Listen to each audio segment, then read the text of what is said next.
aussi Agathe. Pour celles et ceux qui nous connaissent pas encore, mais même si je pense que c'est pas le cas parce que notre liste de diffusion, les gens commencent à nous connaître. Euh, on est du Hub Bretagne tous les deux, donc moi Antoine et ma collègue Agathe, on est tous les deux en poste de coordination, ça c'est officiel depuis hier, en co-coordination. Voilà, et donc dans le cadre de nos cycles de webinaires, on propose des webinaires à raison d'une fois par trimestre. On souhaitait cet après-midi proposer un webinaire pour valoriser deux outils qui ont été créés par la mission Société numérique de l'Agence nationale de la cohésion des territoires, l'espace COP et les bases. Je ne vais pas en dire plus puisque on va laisser les collègues en parler mieux que nous. Et du coup, je voulais remercier à la fois Lionel qui est conseiller numérique dans le Morbihan et qui est un des utilisateurs chevronnés des deux outils et qui va pouvoir témoigner. Et puis Sarah et Timothée qui vont pouvoir nous proposer une présentation des deux outils. Petite particularité par rapport aux autres webinaires précédents, on est moins nombreux et nombreuses, donc du coup, vous aurez la possibilité de pouvoir poser vos questions tout à l'heure en activant votre micro et votre caméra, ce qui n'empêche pas de poser au long cours vos questions dans le chat. Voilà, les deux sont possibles. Et on fera de toute façon un petit temps de pause après la première présentation. Est-ce que tu veux compléter avec tout c'est bon pour toi? Et ben je vous laisse la parole. Bonjour à toutes et tous. On prend juste une seconde pour partager notre présentation. Alors, tac. Hop. J'arrive tout de suite. Je retrouve la présentation qui est... Hop.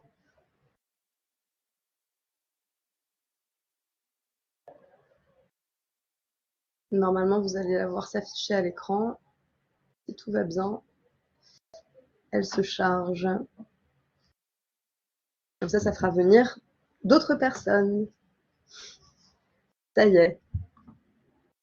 Eh ben, merci beaucoup à tous les deux pour nous avoir invités à cette intervention. Et merci aussi à Lionel qui va participer et témoigner de son usage des deux outils. Donc, comme vous l'avez compris et comme ça a été introduit, aujourd'hui, on va parler des bases du numérique d'intérêt général et de la COP, de la médiation numérique.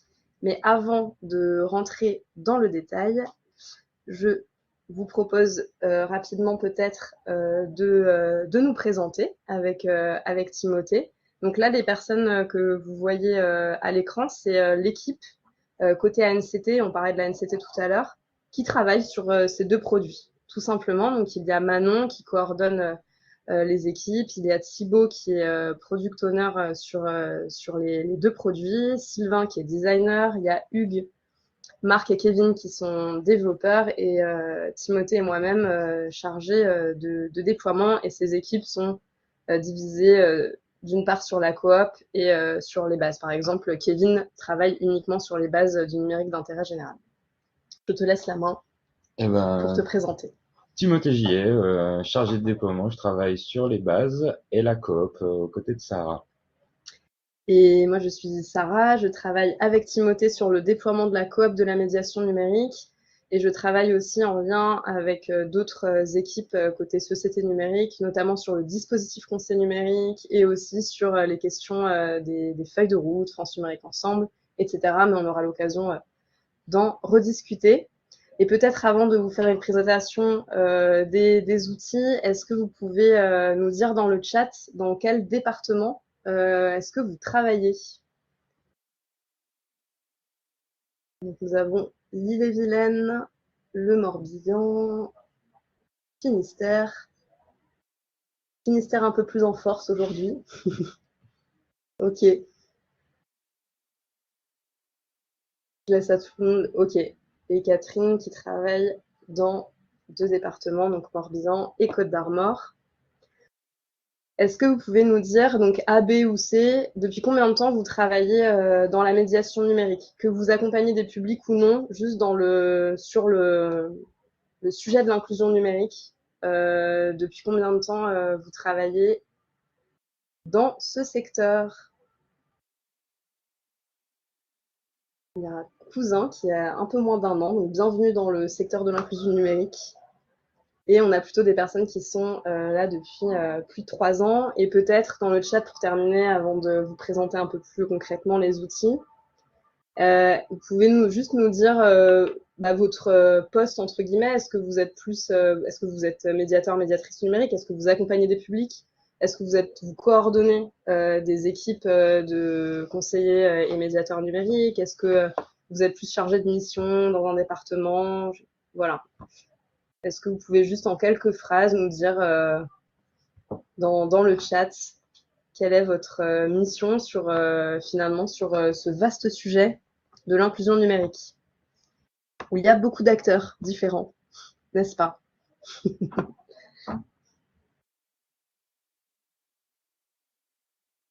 Et Lionel, je ne sais pas depuis combien de temps toi tu es mais je pense que on est plutôt sur du C, me semble-t-il, plus de 3 ans. Oui, c'est ça.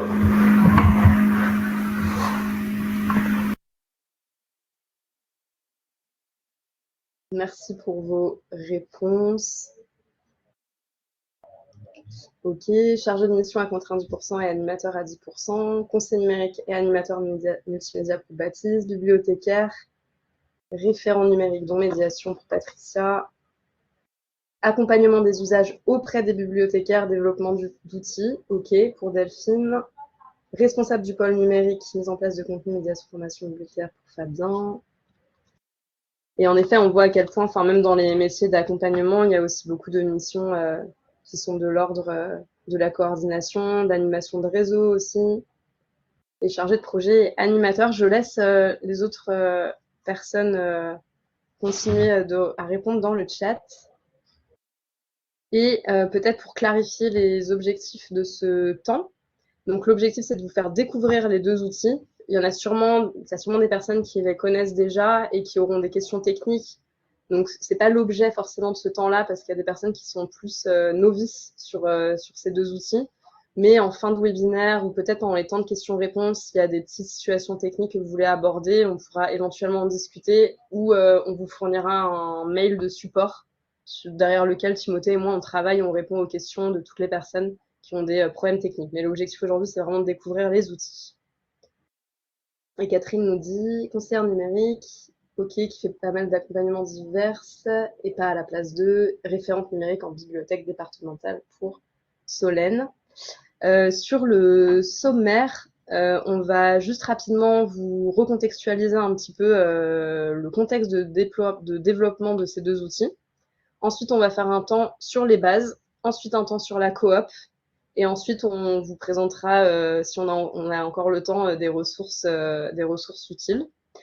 Et en effet, donc dans les temps de découverte des 2 outils, on fera vraiment un temps de démo, témoignage et questions. Voilà. Après, si vous avez des questions pendant la démo, il ne faudra pas hésiter à les poser. Oula, ce slide a un petit peu changé de couleur, mais ce n'est pas grave. Mais peut-être pour vous contextualiser un petit peu où est-ce que nous on se situe avec Timothée et qui est-ce qui est en train de vous parler. Donc nous on travaille à l'ANCT qui est l'Agence nationale de la cohésion des territoires. Et l'ANCT, elle travaille sur plein de thématiques différentes. C'est celles qui apparaissent en gris, donc typiquement alimentation, agriculture, logement et urbanisme, et j'en passe. Et nous, on travaille sur la thématique numérique et services publics. Et dans cette thématique, il y a un programme qui s'appelle Société numérique. Et Société numérique, quand vous entendez parler de Société numérique, que vous voyez des personnes de Société numérique à des événements, c'est vraiment l'équipe qui déploie la politique publique d'inclusion numérique, du coup à l'échelle nationale, hein, parce que la politique publique d'inclusion numérique, elle est déployée par plein d'acteurs différents. Mais du coup, à l'échelle nationale, c'est les personnes qui vont travailler sur la politique publique liée à l'inclusion numérique. Voilà. Et l'ANCT a aussi peut-être des programmes liés au tiers-lieu. Il y a France Très Haut Débit, France Mobile, et j'en passe, mais je vous noie pas avec plus d'informations là-dessus. Et je continue. Peut-être pour le contexte de développement de ces deux outils, est-ce que vous pouvez nous dire dans le chat si parmi vous, vous avez déjà consulté la fameuse feuille de route France Numérique Ensemble 2023-2027? Est-ce que ça vous parle, cette feuille de route et peut-être qu'on peut on vous l'enverra dans le chat. Est-ce que vous l'avez déjà consulté, lu? Ok. Du coup, cette feuille de route nationale, en fait, c'est vraiment la traduction des engagements, disons, des ambitions de la politique publique 2023-2027. Et quand vous entendez le nom France Numérique Ensemble, c'est le nom de la politique publique. Avant, elle avait un autre nom, c'était pour un numérique inclusif. Je crois, n'hésitez pas à me compléter, c'était, je sais plus exactement le nom, mais je crois que c'était pour un numérique, Société pour un numérique inclusif. Et là, ça s'appelle France Numérique Ensemble. Et c'est les ambitions de la politique publique sur 2023-2027. Et dans cette feuille de route, si jamais vous la consultez, vous verrez qu'il y a un axe 2 qui s'appelle « Outiller les médiateurs numériques ». Et c'est vraiment dans ce cadre que l'État met à disposition 2 outils gratuits pour que les personnes qui font des actions de médiation numérique puissent avoir à disposition des outils qui sont souverains, qui puissent être gratuits, qui puissent évoluer dans le temps, etc., etc. Donc voilà, et aussi d'avoir aussi des pratiques, disons, harmonisées à l'échelle de la France, de toutes les actions d'inclusion numérique, qu'on ait des outils harmonisés et que chacun n'utilise pas forcément c'est les choses de son côté. Voilà. C'est un peu l'ambition. Peut-être sur le contexte, n'hésitez pas si vous avez des réactions et des questions. Et sinon, on vous propose de passer à la présentation des bases. Et moi, en attendant, je vais vous envoyer la feuille de route. Feuille de route qui est d'ailleurs hébergée sur les bases. Et ça fait une excellente transition. Excellente transition, je comptais en parler. Effectivement, donc on va parler des bases. Donc ouais, on a vu quelques réponses dans le sondage, mais du coup, vous en tant que participant, on aura peut-être des réponses plus fines. Est-ce que vous utilisez les bases au quotidien ou pas forcément? Bien sûr, ça peut être occasionnel.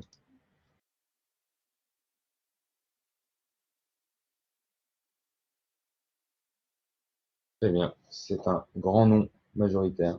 Ok, donc c'est un petit peu quand même. Très bien. On va passer à la slide suivante. Je me demandais s'il y avait des gens qui connaissaient quand même les bases sans l'utiliser pour le coup. Mais concrètement, les bases, c'est une grande ressourcerie. Donc, si vous êtes en découverte, les bases du numérique d'intérêt général est une grande ressourcerie collaborative dont l'idée est de mettre en commun, en commun tous les communs numériques qui existent sur le sujet de l'inclusion numérique, allant de supports de communication publique à des choses plus privées, puisqu'en fait, il y a une grosse notion de public-privé sur la plateforme. Je vous en parlerai un peu plus tout à l'heure. Et vous allez pouvoir faire des recherches également si vous avez des actions de médiation numérique. Donc, on peut aller aussi sur des éléments beaucoup plus fins dédiés à la médiation numérique. Ça se divise en trois grandes parties. On a tout d'abord la recherche, puisqu'en fait, les bases est surtout utilisée aujourd'hui comme un outil de veille et de curation, donc pour trouver un certain nombre de ressources, mais aussi, qui dit recherche, on peut également créer un certain nombre de ressources. Je vous montrerai un peu comment ça se présente sur la plateforme. Et donc, c'est un outil aussi coopératif, puisqu'en fait, ça permet donc de créer des bases, d'où le nom, les bases de numérique d'intérêt général, dans lesquelles on peut recenser un certain nombre de ressources, donc soit qui sont déjà existantes sur la plateforme, soit que l'on crée, et que l'on peut ensuite mettre en public ou en privé, selon les équipes qu'on a envie de constituer, d'organiser. On va passer au slide suivant. Dans tous les cas, ça sera plus parlant quand on sera un peu sur la plateforme. Et donc aujourd'hui, on approche les 2000 ressources publiques. Je dis bien publiques, parce qu'il y a un certain nombre de ressources privées. On a dépassé les 3000, on doit être à 3500 utilisateurs publics également, mais plus de 9000 utilisateurs, parce que un certain nombre d'utilisateurs l'utilisent en privé. C'est un outil qui est complètement gratuit. Donc en fait, si on a juste des actions de veille, ça ne nécessite absolument pas de créer un compte. C'est une des forces de cette plateforme. Et donc, pour pouvoir naviguer, en fait, tout ce qui est public est parfaitement accessible sans les options sans avoir à se connecter. Donc, en fait, se créer un compte va surtout vous permettre demain d'enregistrer des favoris et à votre tour, si vous le souhaitez, de constituer des bases pour travailler sur la création de ressources ou simplement de la mise en commun dans des bases pour organiser vos équipes. L'application est disponible sur mobile. En tout cas, le développement a été pensé sur mobile en premier lieu. Et un petit bonus, c'est que c'est une plateforme qui est en open source. En fait, le projet des bases était, pour un peu de contexte, était un projet expérimental de mise en commun où l'idée c'est que demain des acteurs territoriaux peuvent s'emparer de la plateforme du code source pour répliquer une base pour l'appliquer à d'autres domaines. À l'échelle nationale, il y a l'idée demain de potentiellement faire des bases autour des sujets comme la justice, l'administratif, je dis des choses comme ça, mais en gros, c'est une plateforme aujourd'hui qui se veut très centrée sur le numérique d'intérêt général. Et l'idée, c'est de pouvoir répliquer ce format-là sur d'autres ministères ou d'autres thématiques. On va passer à un petit tour sur la plateforme qui sera plus parlant. Donc, je crois que c'est bon. Je vais juste prendre la main comme ça. Tac. Hop, hop. Là, je ne verrai plus le chat. Je regarde s'il y a des questions. Normalement, c'est tout bon. Donc, les bases. Donc, en fait, que vous soyez connecté ou non, en fait, vous allez avoir la même page d'accueil. Concrètement, c'est une mise en avant d'une barre de recherche, puisqu'en fait, encore une fois, on est sur un outil très centré sur la veille. Donc, on a en page d'accueil des recherches, les ressources qu'on a mis en avant. On verra qu'il y a un certain nombre de thématiques qui sont elles-mêmes divisées en sous-thématiques. Et ensuite, on met régulièrement en avant des nouvelles bases, des profils de créateurs. Et donc, on vous invite évidemment à rejoindre la communauté pour pouvoir collaborer avec vos équipes, publier des ressources si vous avez des choses à mettre en commun et enregistrer, organiser toute votre veille avec cet outil. Dans le centre d'aide, on a aussi pas mal d'éléments qui pourront vous aider, mais encore une fois, il y a une adresse de contact qui est ici et c'est moi qui suis derrière, donc je vous répondrai volontiers. On a aussi une newsletter qui met en avant pas mal d'éléments, les actualités, enfin les dernières ressources, les fonctionnalités qui évoluent. Est-ce qu'ils ont des idées de ressources à chercher? Justement, j'avais envie de faire le lien. Typiquement, on peut avoir des ressources à chercher. Si vous avez des idées, n'hésitez pas dans le chat. En l'occurrence, je vais faire dans une démo, on va dire, si on fait des actions de médiation numérique et qu'on veut organiser des ateliers autour de certaines thématiques. Par exemple, moi, je vais chercher des ressources autour de Canva. On va avoir un certain nombre de ressources et du coup, on pourra piocher dedans. Donc, concrètement, c'est une liste qu'on peut scroller. Ensuite, on peut regarder une à une les ressources. Une ressource, ça se constitue d'une démonstration, d'une image mise en avant, pardon, et d'éléments textuels. On peut mettre des PDF et elles sont classées par des filtres qui sont les thématiques, type de support et public cible. Si je reviens sur la page de recherche, vous verrez qu'en fait, ces filtres aussi, on peut les trouver ici. On peut aussi, s'il y a des bases alors du coup, ici, ça marche pas très bien, mais par exemple, on parlait de France Numérique Ensemble. Tac. Par exemple, si vous voulez en savoir plus ou consulter la feuille de route, si on cherche France Numérique Ensemble, du coup, d'une part, on peut voir ici qu'il y a une base dédiée à France Numérique Ensemble, et on voit également qu'il y a la première ressource qui est mise en avant, c'est France Numérique Ensemble. C'est quoi? Et du coup, on a ici tout un déroulé explicatif dans lequel on verra notamment l'accès à la feuille de route nationale dont on parlait tout à l'heure. Concrètement, je pense pas on va rentrer davantage dans le détail sur les fonctionnalités de recherche, mais voilà, il y a un certain nombre de filtres, donc c'est très utile pour ça. Donc, je vais vous faire une petite présentation de la constitution d'une ressource. Donc, bon, je vais l'appeler démonstration. Donc, en fait, si on veut créer une ressource et mettre en commun, on a d'abord un titre et une description. Donc, bon, je fais vraiment une démonstration. Ensuite, c'est là que la notion de base va entrer en compte. Concrètement, quand vous êtes inscrit, vous avez un profil public ou privé d'ailleurs, mais du coup, un profil privé ne permet pas de mettre de ressources en commun avec tous les utilisateurs. Et ensuite, on peut retrouver toutes les bases auxquelles on a accès, dans lesquelles on peut verser des ressources qu'on a créées. Donc moi ici, j'ai un certain nombre de bases publiques parce que notre outil de la coop également, on met toutes nos ressources, nos éléments de présentation à disposition. Au titre que Solidarité numérique, enfin Société numérique en l'occurrence dont on parlait, on gère également cette base. Donc j'ai des bases de tests évidemment puisque je fais pas mal de démonstrations. Donc là par exemple, je vais commencer à créer une ressource qui sera dans ma base de démonstration qui en l'occurrence est privée. Donc on crée une ressource et à partir de là, on a tout un éditeur qui permet donc d'avoir la fameuse image mise en avant. On a le titre, la description, et c'est ensuite qu'on peut avoir des outils de création de contenu. Quand je parlais de mise en commun, création de ressources, en fait, la création de ressources, elle peut prendre plusieurs formes. Puisqu'en fait, vous avez la possibilité de créer du texte. Donc voilà, on va ajouter une section de texte. Encore une fois, je fais une démo assez rapide. Et ensuite, quand on crée un certain nombre de blocs, bon, j'aurais quand même pu mettre un titre, hop. Et une fois qu'on a créé ces éléments, on peut ensuite les organiser. Par exemple, j'ai mis mon titre avant, bam, je le remets en haut. Je peux modifier mes éléments, les supprimer, les retirer. Donc, je peux aussi les drag and dropper. Je sais pas le terme français de drag and drop. Tirer, glisser. On peut intégrer des contenus intermédiaires. Et comme je disais, l'idée de la plateforme, c'est pas forcément de dupliquer des choses existantes qu'on trouve sur la toile ou dans vos ordinateurs, on va dire. L'idée, c'est de pouvoir faire des liens aussi. Donc, potentiellement, on a un certain nombre de ressources qui sont uniquement des liens de renvoi, puisque l'idée, encore une fois, n'est pas de dédoubler des plateformes, des éléments de présentation. Donc, on peut mettre en ligne des fichiers et on peut mettre aussi en ligne des liens. En fait, ça peut être la ressource peut être aussi un simple renvoi vers des choses existantes. L'idée, encore une fois, c'est de mettre en commun un maximum de choses. Je vais pas rentrer davantage dans le détail, je vais pas forcément faire de publication de ressources. On a juste une petite question auquel Lionel a répondu. C'est Delphine qui demande, y a-t-il une modération sur les bases auquel Lionel a répondu? Je n'en ai pas vu. Il y a la possibilité de recommander ou non une ressource par contre. Merci, parce qu'effectivement, je n'ai pas l'œil sur le chat.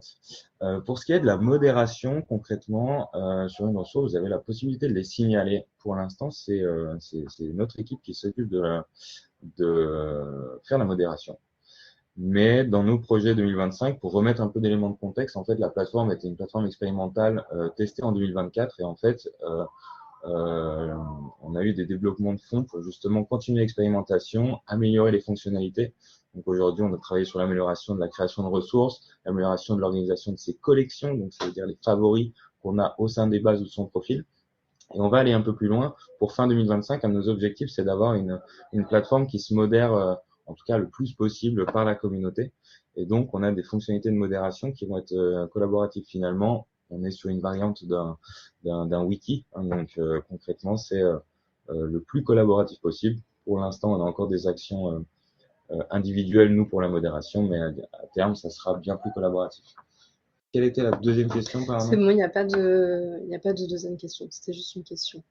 Ok. Et Lionel a répondu. Et du coup, je vais te laisser témoigner, Lionel, mais concrètement pour montrer une base, puisqu'en fait nous, de notre côté, on a aussi, quand on a créé des bases, on a les accès ici. Donc une base, on a des éléments visuels à mettre en avant. On peut mettre en avant des éléments et ensuite nous de notre côté, quand on est administrateur d'une base et membre d'une base, on peut voir les brouillons. On a les ressources qui sont publiques. Alors nous, en l'occurrence, par votre transparence, on n'a pas de ressources privées, mais au sein d'une base, on peut inviter un certain nombre de membres et du coup, c'est là où il disait qu'on peut mettre des ressources en privé uniquement pour les membres de la base et on peut avoir un certain nombre de ressources publiques qui vont, encore une fois, de feuilles de route publiques, dans notre cas, à des éléments de tutoriel. Nous, on met aussi nos récapitulatifs de nos newsletters, ce genre de choses. Et donc, éventuellement, Lionel, c'est l'occasion peut-être que tu parles un peu des cas d'usage que tu peux rencontrer toi sur la plateforme. Oui, mais moi je suis en fait juste un utilisateur. Je partage en fait mes pas à pas et différentes ressources plutôt que de les partager dans le vide ou qu'avec un petit groupe, à savoir les conseillers numériques.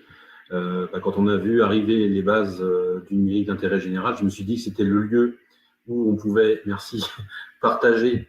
Alors moi, mon truc, il est moins joli, hein, mon profil, que le vôtre, mais bon, faut que j'étudie ça, j'ai pas eu le temps. Donc voilà, donc là aujourd'hui, à l'heure actuelle, ce que vous ne voyez pas, c'est qu'il y a 2 brouillons. Moi, j'en ai 2 sur ma fiche. Et j'ai 25 ressources partagées avec donc différentes thématiques que j'aborde dans le cadre des accompagnements et où je me dis que c'est pertinent de les partager parce que ça fait une ressource de plus, une ressource complémentaire pour les collègues et pour éventuellement tout le monde. Ce qu'on ne voit pas ici, c'est que moi, il y a marqué sur mon profil public que j'ai 11 personnes qui me suivent. Je ne sais pas ce que ça veut dire, mais voilà, ça c'est marqué. Ah si, c'est marqué là aussi. Ok. Oui, bah, je peux introduire. Alors du coup, je précise que j'ai une vue d'administrateur. Donc en fait, moi, j'ai les brouillons. Je vois pas tes brouillons, mais concrètement, on ne voit pas les brouillons, hein. C'est vraiment parce que j'ai une vue d'administrateur et de modération aussi. Donc on ne voit pas les brouillons violets. C'est pas parfaitement la vision d'un utilisateur lambda. Et les suivis, ben, du coup, ça permet presque d'introduire le fait qu'on est en train de travailler sur l'évolution. La page d'accueil, telle qu'elle était un peu sommaire jusqu'à présent, va évoluer. On est en train de travailler sur un fil d'actualité qu'on souhaite lancer pour la rentrée de septembre. Donc l'idée, c'est quand on suit des créateurs de ressources, mais aussi des bases, ainsi que des thématiques, en fait, on va avoir un fil d'actualité sur la logique des flux RSS. On va avoir un flux de veille qui sera mieux géré dans la mesure où aujourd'hui on arrive sur toutes les ressources 2000, des 2000 ressources et du coup on les filtre et on va avoir maintenant à la rentrée, on va avoir une vue sur les actualités de nos thématiques, nos centres d'intérêt versus la recherche globale quand on veut chercher des trucs un peu plus spécifiques. Le suivi sert aussi à ça. Je fais juste cette petite aparté. Donc après, en tant que producteur de contenu, on peut voir en fait quelles sont les ressources qui ont été les plus vues. On voit le nombre de vues sur le côté, on voit les petits signets qui sont, j'imagine, des enregistrements. Tout à fait. C'est ça. Donc voilà. Et potentiellement, mais celui-là il est tout récent, donc ça compte pas. Oui. J'en ai un où je suis publié le 3/12/2024 sur France Identité et il a un joli petit smiley vert, voilà, celui-là. Oui. Donc il est très recommandé. Ça veut dire qu'en fait les gens ont apprécié l'outil. Donc quand on parlait du collaboratif, moi je fais partie de ceux qui aujourd'hui utilisent plus l'outil pour diffuser que pour rechercher et m'inspirer. Et moi j'ai demandé dans le questionnaire qui a été fait sur les évolutions de la COP, pas de la COP, des bases, que l'on puisse travailler à plusieurs dessus. Et qu'on puisse prendre par exemple France Identité, prouver son identité en ligne, et ben, que quelqu'un puisse le copier et faire ce qu'on appelle un fork, donc le copier et l'améliorer, et qu'on puisse voir que cet élément-là a été amélioré. Ouais. Voilà. Mais bon, là, il y a déjà des informations intéressantes, c'est sur la publication, quand est-ce qu'il a pas, depuis quand il n'a pas été mis à jour. Voilà, ça permet aussi d'avoir un suivi intéressant sur les ressources, pour pas qu'elles perdent du sens, quoi. Tout à fait. Mais effectivement, l'aspect collaboratif, c'est aussi des choses sur lesquelles on est en exploration, donc on essaie d'améliorer tout ça au fur et à mesure pour justement qu'il y ait des contributions inter-membres de la plateforme, tout ça. Est-ce que Lionel, il y avait d'autres choses que tu voulais rajouter? C'est juste, je vois qu'il est 13h30 et qu'on se laisse un petit peu de temps sur la coop, mais vas-y, tu peux… Juste un dernier truc. Donc moi, je publie, comme là, c'est bien l'exemple qu'on voit en visuel. Je publie habituellement dans la base conseiller numérique. Mais si vous regardez Demat 2.0, lui, il n'est pas dans une base. Donc c'est un outil qu'on a développé avec un de mes collègues sur la dématérialisation. Et donc lui, il est pas rangé dans une base. Je ne sais pas si c'est bien ou pas bien pour le référencement, mais c'est pour dire qu'en fait, on peut très bien publier dans plein de thématiques différentes et plein de bases différentes, ce qui ouvre en fait, j'imagine, le champ de la découverte de ce qu'on produit, quoi. Tout à fait. Il n'y a pas de bien ou pas bien, en tout cas. Oui. Merci beaucoup. Et peut-être, est-ce que vous avez, avant qu'on passe à la coop, qui est un outil qui demande peut-être un peu plus de temps pour se plonger dedans, est-ce que vous avez d'autres questions sur les bases ou est-ce qu'on peut passer à la coop? Ouais. J'occupe juste les 10 secondes d'espace. Voilà, quand une base est créée, on a donc toutes les ressources qui sont disponibles, qui sont visibles en public. Et ensuite, on a aussi la possibilité d'organiser des collections, si elles veulent bien charger, et qui du coup sont des groupements de favoris finalement dans lesquels on peut organiser les ressources publiées, mais également celles de la plateforme disponible. Donc, pour les membres, on peut les mettre en public, en privé. Voilà. Plein de possibilités. S'il n'y a pas de questions, je vais rendre l'antenne. Je voulais juste rajouter un petit truc. Là, pardon, Oui. excuse-moi ça. La première fois qu'on prend en main l'outil, on peut se dire c'est un peu complexe. Par exemple, le fait qu'il faut valider sur un bouton à gauche et qu'il faut enregistrer sur un bouton à droite. J'en ai déjà discuté avec les designers, ça m'avait choqué. Mais une fois qu'on a compris comment ça fonctionne, c'est assez facile à prendre en main. Et puis, c'est un petit peu comme tout dans le numérique, c'est plus on en fait, donc plus on partage des ressources, plus on maîtrise l'outil. Voilà. Ouais, très bon retour, effectivement. Quand j'ai intégré l'équipe, j'ai fait des retours ergonomiques comme ça aussi. Donc, on essaie d'améliorer ça dans le temps. Donc, tu fais bien. Et je vais répondre à la dernière question qui est, avez-vous un document type cahier des charges? Alors aujourd'hui, elle est un peu légère et justement, c'est quelque chose qui va arriver là avant juin. On est en train de travailler sur une charte des bases qui du coup revient sur tous les éléments.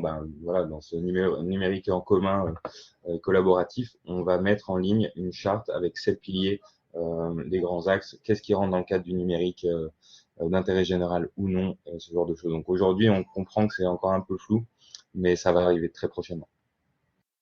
Voilà. Merci à tous les deux pour la présentation et le témoignage de Lionel. Et on passe peut-être à la coop, si ça vous va. Si vous avez d'autres questions sur les bases qui vous viennent en tête, vous pouvez les mettre dans le chat sans souci.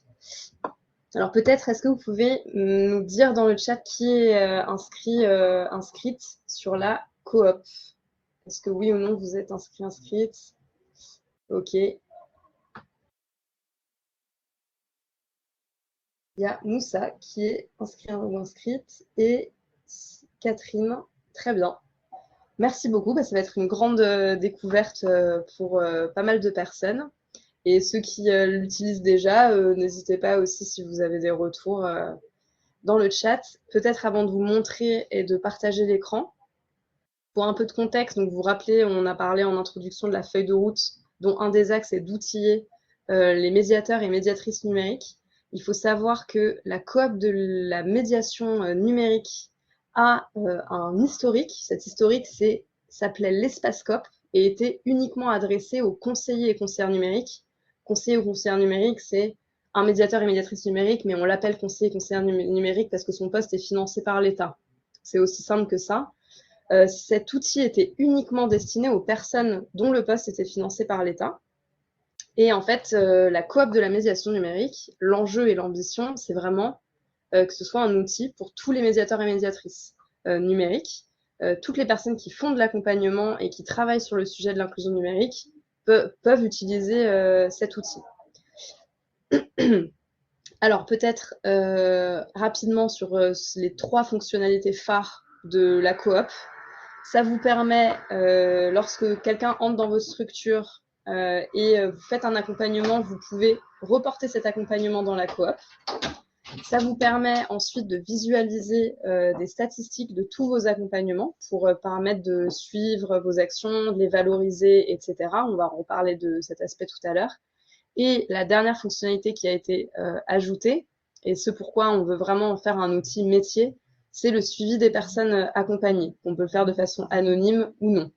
Et voilà, faut vraiment le penser comme un outil de gestion de son accompagnement. Il y a des personnes qui utilisent des tableurs, des personnes qui utilisent du papier, que sais-je, mais c'est vraiment l'outil dans lequel on va reporter tous ces accompagnements et suivre les personnes qu'on accompagne, leur progression, etc., etc. Pourquoi choisir d'utiliser la coop? Bon, déjà, on le disait en introduction, l'ambition à l'échelle de l'État, c'est de fournir des outils qui sont sécurisés et hébergés en France. Donc ça, c'est un premier aspect qui est quand même important. C'est un outil gratuit. Il y a pas mal de structures, quand Sylvain, qu'on vous a présenté en introduction, avait fait de l'exploration de besoins, en fait, se rendait compte qu'il y avait pas mal d'outils qui étaient utilisés, pas mal d'outils différents qui étaient utilisés dans des structures, notamment des outils qui étaient payés, enfin des licences qui étaient payées, etc., chez Microsoft et que sais-je. Du coup, l'enjeu, c'était aussi de se dire, on donne un outil, on met à disposition un outil gratuit, sécurisé, pour tous les médiateurs et médiatrices numériques. Un des enjeux aussi importants, et on est sur une politique publique, donc c'est un outil métier, mais c'est aussi un outil qui permet d'alimenter on appelle ça statistique, mais disons des données pour mieux comprendre ce qui se passe sur le territoire à l'échelle nationale. Et donc, typiquement, s'il y a 6 structures en Bretagne qui expliquent qu'elles ont fait de l'accompagnement sur la protection des données, et demain, cette page n'existe pas encore, mais demain, cette page, ces accompagnements, on pourrait voir sur une page de données publiques qu'à l'échelle de la France, il y a eu 46 accompagnements sur la protection des données en France sur le mois de février, par exemple. Du coup, ça vient aussi alimenter des statistiques nationales pour montrer l'impact et l'importance de la médiation numérique, surtout dans des périodes où il y a des contextes budgétaires qui sont quand même difficiles à une échelle globale. Du coup, c'est aussi important de pouvoir, vous, à l'échelle de vos structures, parfois votre employeur peut vous demander, du coup, qu'est-ce qui s'est passé ce mois-ci, c'est quoi voilà. Donc, ça permet, en fait, d'avoir aussi de la donnée partagée. Donc, ça, c'est un autre point. Et je pense que je vais pouvoir passer, après on pourra parler RGPD, mais je vais passer peut-être à la démo complétée par Timothée. Hop. Et je n'aurai plus accès au chat. Tac. Donc on voit bien, c'est bon. Je vais peut-être dézoomer un peu pour qu'on voit. Donc là, vous êtes arrivé sur la COP de la médiation numérique. Je ne vous ai pas montré les étapes d'inscription. Mais d'ailleurs, j'aimerais bien le faire, comme ça, ce sera clair pour tout le monde. Non, je vais juste vous présenter la coop, mais peut-être dans les étapes d'inscription, pour ceux qui ne sont pas inscrits, le jour où vous allez arriver sur la page d'inscription, on va vous demander, est-ce que vous êtes conseiller ou conseillère numérique? Est-ce que vous êtes médiateur ou médiatrice numérique? Est-ce que vous êtes coordinateur de médiateur numérique? Et donc ça, il faudra choisir entre ces 3 profils. Si vous êtes dans le dispositif conseil numérique, vous choisissez conseil numérique et vous serez automatiquement reconnu en tant que conseil numérique. Et si vous êtes médiateur numérique et que vous ne faites pas partie du dispositif, il faut juste choisir médiateur. Et pour rappel, peut-être que je n'ai pas été assez claire en introduction, la COP de la médiation numérique, c'est l'outil métier des médiateurs et médiatrices numériques, mais aussi l'outil des coordinateurs. Je ne sais pas d'ailleurs dans le chat si... je ne sais pas s'il y a des... Non, je ne crois pas qu'il y ait des coordinateurs et coordinatrices dans l'entrée de webinaire. Il me semble pas en avoir vu, mais peut-être. S'il y a des coordinateurs et coordinatrices, il y a un espace dédié. Là, il y a Bonjour médiateur. En fait, avec votre prénom en réalité, mais il y a un autre espace qui est dédié aux coordinateurs qui peuvent inviter des membres dans leurs équipes, suivre l'activité des personnes qui coordonnent, etc. Donc, c'est vraiment l'outil des médiateurs-médiatrices et des coordinateurs de conseillers et de médiateurs numériques. Si vous êtes vous êtes chargé de mission dans un département et que vous avez besoin de voir à l'échelle départementale les activités de médiation numérique sur votre territoire, ce n'est pas l'outil qui permet de faire ça. Voilà, c'est juste pour clarifier un tout petit peu. Alors, si on se projette, peut-être dans le chat j'espère que vous vous endormez pas, sur les... Est-ce que vous pouvez me proposer typiquement un exemple? Imaginons qu'une personne franchit la porte de votre structure et qu'elle vous demande de l'aide sur un sujet. Est-ce que vous pouvez nous donner une idée de sujet? N'importe lequel. Comment imprimer un document? Merci. Du coup, typiquement, donc soit en fin de journée, soit après chacun s'organise comme il le souhaite, je décide du coup de répertorier dans mon outil de gestion cet accompagnement. Donc, je vais faire enregistrer un accompagnement. Donc là, en l'occurrence, comment imprimer un document? On est plus sur ce que je vous ai donné comme cas, on est plus sur de l'accompagnement individuel. Là, c'est la personne qui franchit la porte de vos structures. Ce n'est pas un atelier collectif qui a été organisé. En tout cas, vous avez ces 2 typologies là qui sont possibles. L'aide aux démarches va intégrer atelier collectif et accompagnement individuel. Je passe là-dessus, mais c'est pour faciliter, disons, la saisie, pour pas avoir parce que parfois on peut faire de la médiation numérique sur un sujet et il y a quelqu'un qui nous pose une question pour comprendre la page d'accueil de telle et telle démarche administrative. Donc parfois, ces deux accompagnements sont mutualisés, donc c'est pour ça que ce sera à l'intérieur. Donc là, disons, je vais cliquer sur accompagnement individuel. Là, j'ai la date du jour qui s'affiche. Je peux dire cet accompagnement m'a pris X temps. Je peux renseigner le lieu dans lequel a été réalisé cet accompagnement. Donc là, typiquement, je vais sélectionner ce lieu d'activité que j'ai enregistré en amont à un autre endroit dans ce produit. Le matériel utilisé, disons que j'ai utilisé un ordinateur, mais aussi autre, puisqu'il y avait une imprimante. Et donc, dans les thématiques, vous voyez toutes les thématiques qui s'affichent. Et l'impression de documents, disons que c'est pas maintenance de matériel, c'est le cas. Où est-ce qu'on va pouvoir ranger impression de documents? J'allais dire à l'aide Lionel, merci. Mais moi, je dirais alors, moi, je le positionnerais dans la gestion des contenus numériques. Ouais. Okay.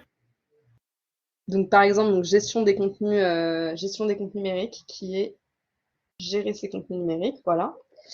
Et si j'avais fait un accompagnement sur une autre thématique, bah là, elle s'affiche, hein, vous les voyez ici. Je peux renseigner un niveau de guidage que j'ai eu avec la personne. Donc là, typiquement, sur l'impression de documents, peut-être que la personne, elle était vraiment pas du tout à l'aise. Donc, j'ai beaucoup guidé cette personne. Je peux dire si oui ou non je l'ai redirigée vers une structure après, si elle avait un autre besoin, parce qu'on sait que les actions de médiation numérique, on accueille des personnes qui ont aussi plein de questions sur plein de sujets différents. Donc, je peux dire que je l'ai orienté ensuite vers un organisme divers et variés. Et ensuite, je peux donc enregistrer mon accompagnement. J'ai des notes aussi que je peux renseigner aux besoins qui sont juste pour moi. Personne ne peut les voir à part moi. Et donc là, je vais enregistrer mon activité. Donc, si je reviens à ma page d'accueil, je vois que le mardi 29 avril, j'ai fait un accompagnement individuel.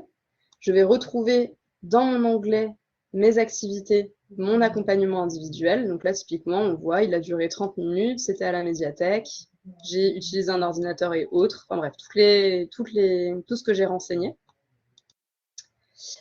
Et cet accompagnement, c'est également ajouté à mes statistiques. Donc là, typiquement, j'ai un accompagnement en plus au mois d'avril. Je ne vous ai pas présenté la page statistique, j'en profite maintenant, mais je vais avoir le nombre total d'accompagnements que j'ai réalisé, le nombre de bénéficiaires que j'ai accompagnés, ça on y reviendra.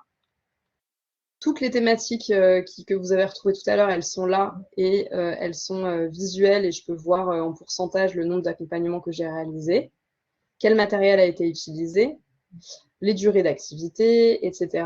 Et aussi les lieux dans lesquels j'ai accompagné des personnes. Et ça, souvent, à l'échelle d'une structure, c'est demander, de dire, du coup, quand on va voir le département pour X et X raisons, on peut dire, voilà, sur telle et telle commune et dans tel et tel lieu d'activité, on a fait tant d'accompagnement à l'échelle de nos structures. Et ensuite, j'y reviendrai, il y a la notion de bénéficiaire. Donc là, vous avez vu, j'ai juste enregistré l'accompagnement que je viens de réaliser. J'ai aidé la personne à imprimer quelque chose. Et il s'avère que le lendemain, la personne revient dans ma structure. Et elle a une autre demande sur un tout autre sujet. Et donc, je me dis, cette personne, elle vient d'emménager en plus dans la commune. C'est quelqu'un qui va fréquenter assez régulièrement la structure. Donc, je vais décider, si je reviens à ma page d'accueil, je vais décider de créer un bénéficiaire. Donc là, je passe les détails, mais disons, la personne s'appelle Nora, je décide de ne pas renseigner un nom. Je crois que je suis obligée, donc je vais mettre une lettre, par exemple. Je renseigne son année de naissance. Là, je ne suis pas obligée. Si je veux la recontacter ou si j'ai besoin, je peux me renseigner un numéro de téléphone, un mail, voilà. Et ensuite, je vais renseigner des informations. Donc là, typiquement, je peux renseigner une commune de résidence. Hop, ça se calcule automatiquement, je vais vite. Et là, je vais dire, je peux mettre des renseignements XY sur la personne qui sert mon accompagnement. Et je vais enregistrer Nora. Nora, maintenant, apparaît dans la liste de mes bénéficiaires. Et en plus de ça, j'aimerais bien faire en sorte que l'accompagnement que j'ai réalisé hier, vous vous rappelez, qui est là, donc aujourd'hui, mais disons que dans ce cas fictif, Nora revenait dans la structure le lendemain. Et du coup, je peux retourner sur mon accompagnement individuel et je décide de lier mon accompagnement à Nora, qui est maintenant enregistrée dans mes bénéficiaires. Ça me permet juste de souligner qu'effectivement, tout à l'heure, on a fait un accompagnement anonyme et qu'il y avait toute une sélection de données sociodémographiques qu'on pouvait renseigner aussi sur l'anonymat, tout en précisant d'ailleurs que c'est une personne qu'on a déjà accompagnée. Tout à fait. Je sais que Lionel, tu es plutôt sur de l'anonyme. Je sais pas quelle option tu utilises, mais en tout cas, on pourra en parler. Comme le dit Timothée, là, typiquement, si j'annule, je ne lis plus l'accompagnement à Nora. J'ai information optionnelle, c'est ce dont vient de vous parler Timothée, sur le bénéficiaire et je peux renseigner, donc alimenter des statistiques. Typiquement, si j'ai envie de savoir, moi c'est important pour moi, le nombre de personnes scolarisées que j'ai accompagnées à l'échelle de ma structure. Je peux tout à fait le renseigner en donnant cette information-là uniquement sur, en donnant ces informations-là sur le bénéficiaire que je viens d'accompagner sur l'impression de documents. Mais là, il s'avère que je décide de lier cet accompagnement à Nora. Hop. Et donc là, si j'enregistre mon accompagnement, vous voyez qu'il n'y a plus marqué bénéficiaire anonyme, mais il y a marqué Nora. Et donc, dans mes activités, je peux voir l'historique de toutes les activités que j'ai réalisées. Je peux voir les activités que j'ai réalisées pour une personne que j'ai décidé de renseigner ou non.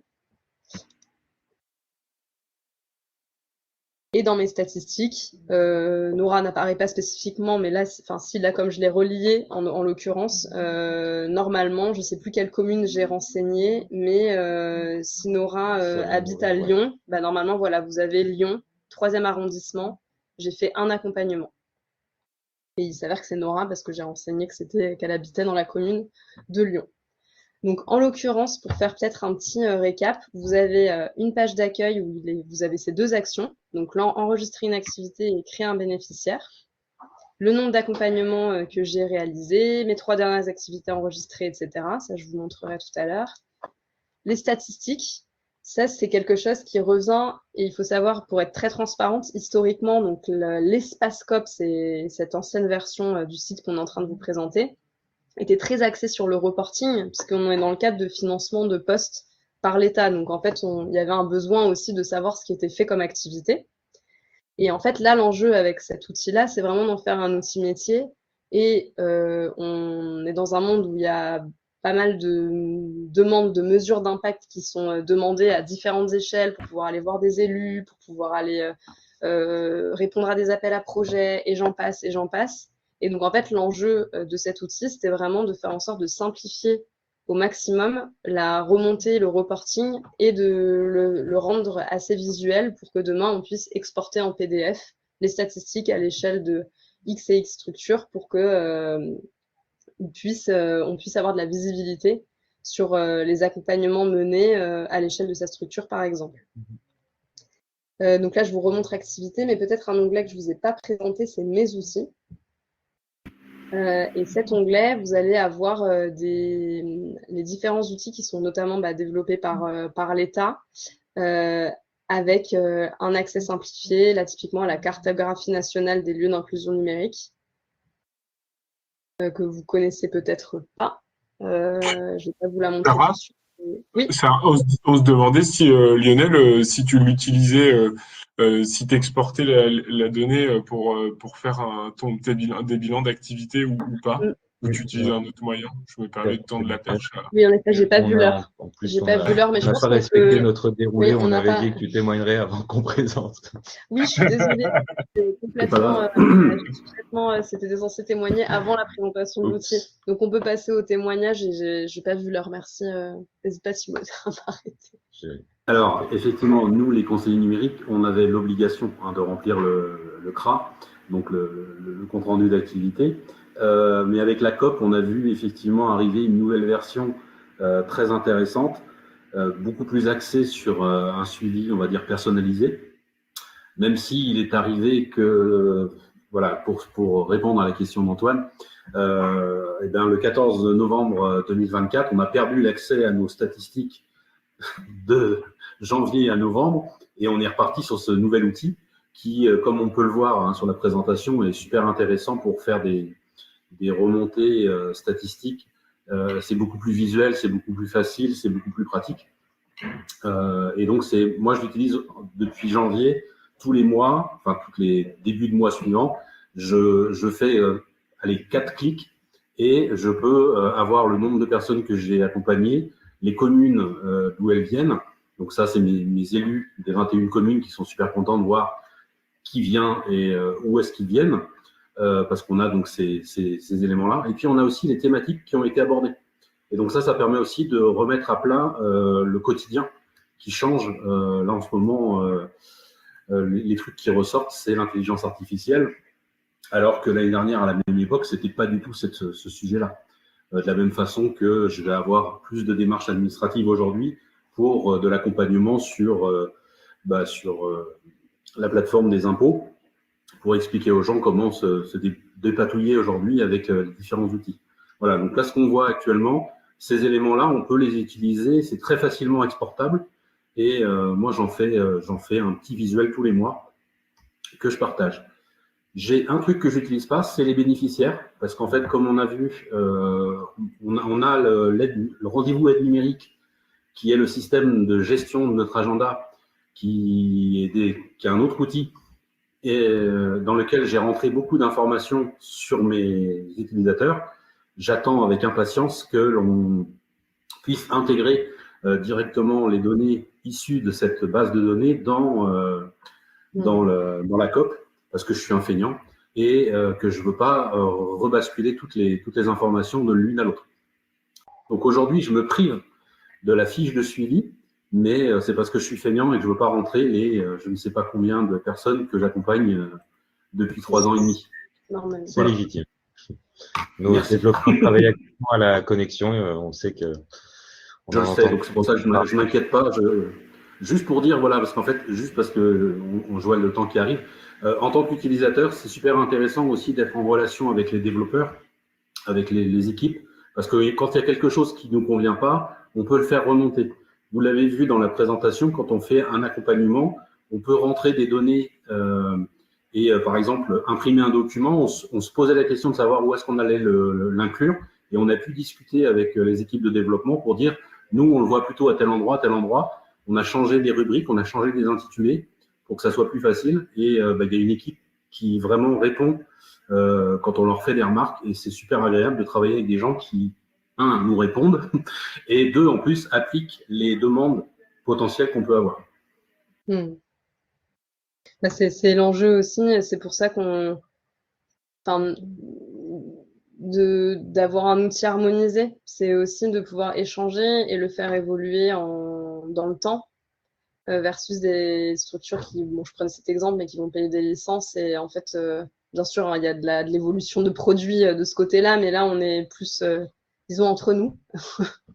Voilà.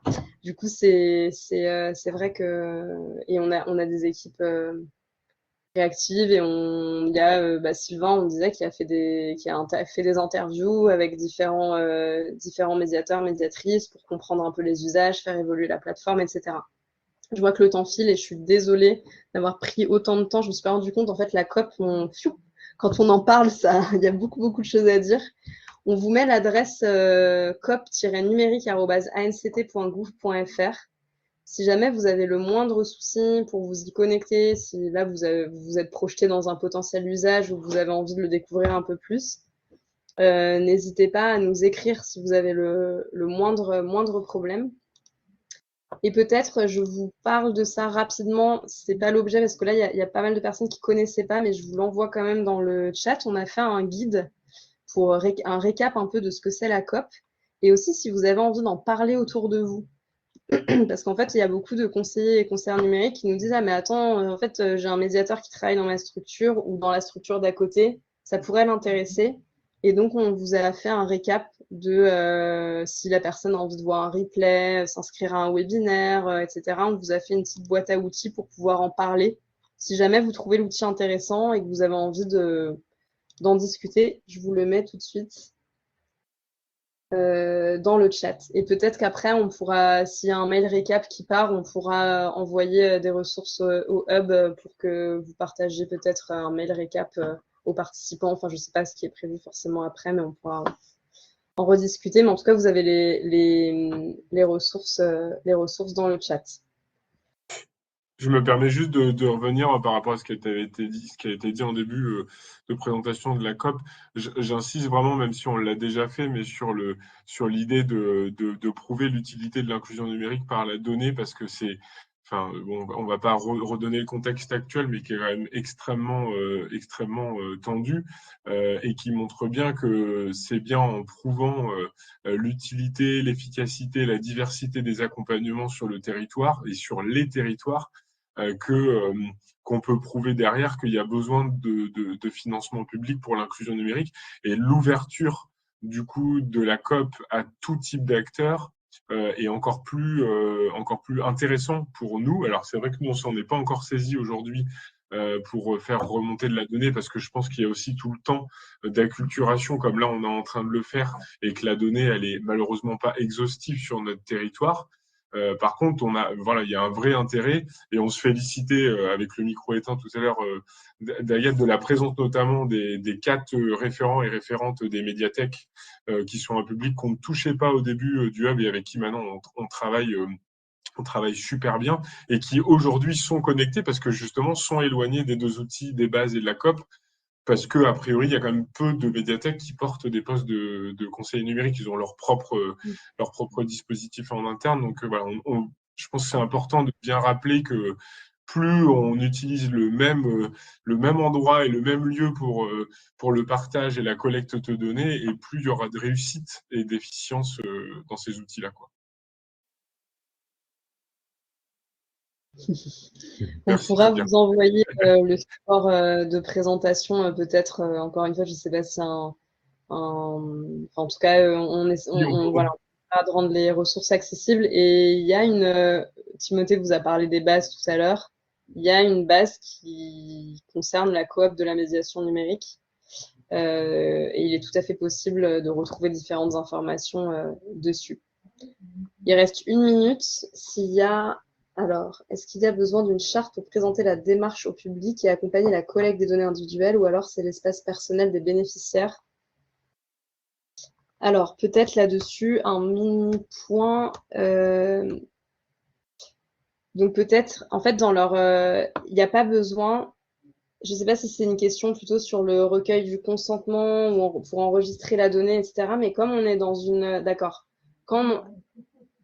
Non, c'était sur une autre question. Mais comme on est en tout cas sur une mission d'intérêt public, l'ANCT, la structure, le médiateur sont autorisés à traiter des données à caractère personnel. Après, il y a des différences sur qui est responsable de traitement, etc. Typiquement, sur les données bénéficiaires, les responsables de traitement, ce sont les structures employeuses de médiateurs et conseillers numériques. Si un médiateur est à son compte et qu'il utilise la coop, c'est son propre employeur, donc c'est lui qui est responsable des données renseignées sur la coop. Et après, la NCT est responsable des comptes utilisateurs. Typiquement, vous, quand vous renseignez un mail pour vous, enfin, votre mail à vous de médiateur pour vous inscrire sur la coop, etc., ou que vous renseignez, donc ça, c'est la NCT qui est responsable.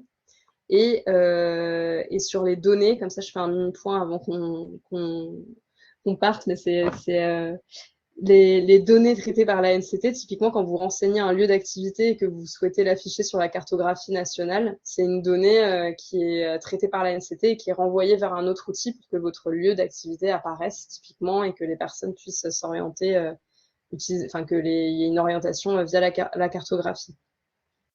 Et voilà. Et pour le consentement, si jamais il y a une personne qui arrive et que vous voulez l'enregistrer en tant que bénéficiaire, vous l'informez, mais vous n'avez pas à recueillir le consentement du bénéficiaire. Voilà pour la clarification.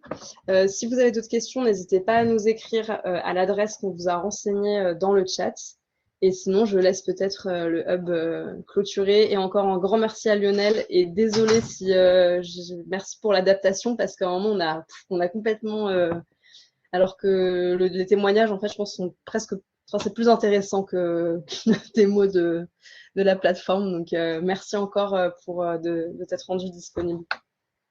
Merci à vous, merci Lionel. Et si Lionel, tu me l'autorises, peut-être que dans le mail où on enverra le replay, on pourra mettre ton mail, si ça te dérange pas. Oui. Comme Oui, ça, pas parce de que c'est souci. aussi ça l'idée du hub aujourd'hui, c'est d'être un peu facilitateur et vu que tu as quand même pas mal utilisé les deux plateformes, si jamais il y a des questions ou des besoins d'échanger dans la mesure du possible, si tu peux être contactable, alors bien entendu, que tu ne deviennes pas le SAV breton de Pascop On et des bases. au support utilisateur, super. Mais, mais du coup, voilà. Mais S'il y a un merci parce financement, s'il y a un financement à la clé de la NCT, je veux bien.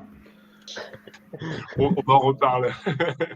Mais merci à tout le monde d'être venu, parce que finalement, on n'est pas très nombreux et nombreuses par rapport à d'autres webinaires qu'on a pu faire, mais les gens qui étaient là ne connaissaient pas, et a priori, vu le nombre de questions, il y a eu de l'intérêt. Donc, longue vie aux bases et à la COP et à la médiation numérique aussi, hein, on va creuser les doigts. Et puis du coup, on enverra le petit mail et on mettra en ligne sur notre chaîne YouTube et sur le site internet du Hub, comme on le fait pour tous les webinaires qu'on anime. On met en place le replay et on envoie ce qu'il faut par mail derrière. Voilà. Donc, merci tout le monde. Et puis, bon après-midi, du coup, et bon atelier pour ceux qui partent en atelier ou en accompagnement.